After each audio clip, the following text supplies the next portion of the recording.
Alam niyo ba, noong 19th century ay two-way lang ang kalsada papasok at palabas ng Noveleta, Cavite.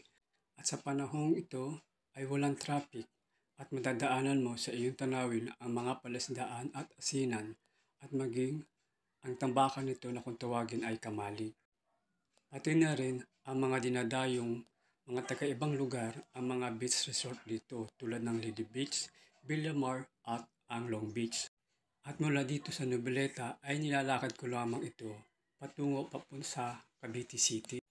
At kahit mainit ang panahong iyon ay hindi mo ito mararamdaman dahil ang panahong iyon ay sariwa at presko ang hangin na dumadapo sa iyong mga balat. At ang Noveleta noon ay hindi bumabaha.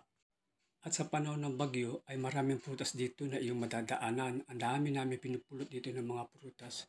Subalit sa panahon ngayon, ito ay naglaho ng lahat. Dahil sa tinatawag na modernisasyon ay nasira ang ating kalikasan. Maging ang Noveleta ay naglaho na. Ang mga asinan at palasdaan dito, ito ay tinambakan na at tinayuan at balak tayuan ng mga kung ano-anong klaseng mga negosyo na ikaw unlad ng Noveleta ng buong mundo, subalit ang kapalit ay ang pagkasira ng ating kalikasan.